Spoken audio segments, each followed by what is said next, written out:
लग्नाचे दागिने म्हणजे श्रीमंत पेशवाई दागिने, नाशिकचे सुप्रसिद्ध सराफ मयूर अलंकार सराफ। ताज्या बातम्यांसाठी नाशिक न्यूजच्या YouTube चॅनलला सबस्क्राईब करा आणि बेल आयकॉनला प्रेस करा।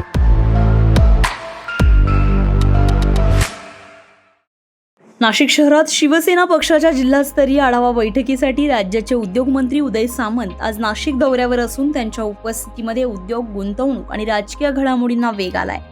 यावेळी सातपूर येथील हॉटेल डेमोक्रेसी येथे नाशिक आणि दिंडोरी लोकसभा मतदारसंघातील पदाधिकारी आणि लोकप्रतिनिधींसोबत बैठकांचं आयोजन करण्यात आलं।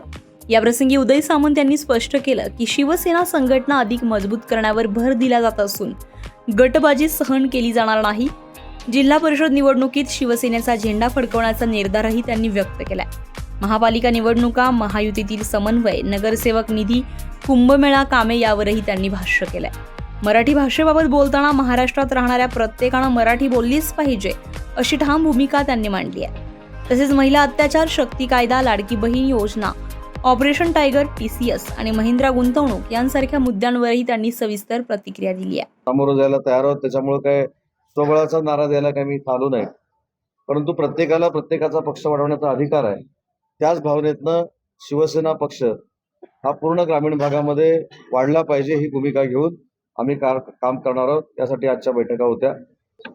मी तुम्हाला 2 टप्प्यामध्ये सांगतो। आधी हिंदी भाषा सक्तीची ज्या डिपार्टमेंटने केली त्याला मला हे विचारावं लागेल, भाषा संचालनालयाने ते सांगतो, मी सांगतो। दुसरी महत्वाची गोष्ट अशी आहे की मराठी भाषा म्हणून, मराठी भाषेचा मंत्री म्हणून माझी स्पष्ट भूमिका अशी आहे की मराठीत राहणाऱ्या प्रत्येक माणसाला मराठी आली पाहिजे, त्याच्यामध्ये काही वावगं नाही।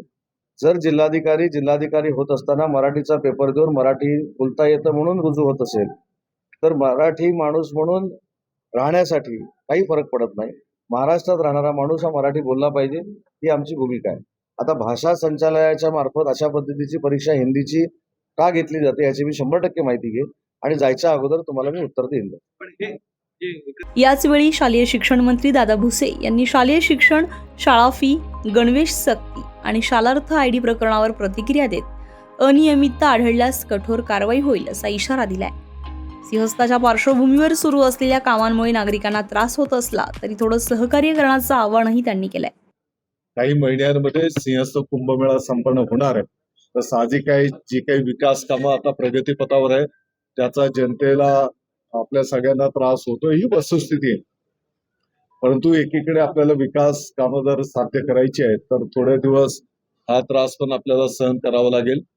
त्यातल्या त्यात नागरिकांना त्रास होणार नाही याची काळजी घेत मार्गक्रमण करा अशा सूचना आयुक्तांना दिलेल्या आहेत। दादा, साधू महंतांनी आपण बघितलं असेल तर या संदर्भामध्ये पाठीमागच्याच काळामध्ये एक परिपत्रक शासनाच्या वतीने काढण्यात आलेलं आहे।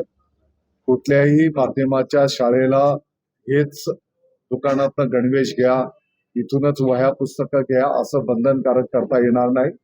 आणि असं जर कोण केलं त्याची जर तक्रार आली तर चौकशी करू आणि त्या ठिकाणी कारवाई पण केली जाईल। तर उदय सामंत यांच्या दौऱ्यामुळे नाशिकमध्ये उद्योग आणि राजकारण या दोन्ही पातळ्यांवर हालचालींना आता वेग आलाय। संजय परमार, नाशिक न्यूज, नाशिक।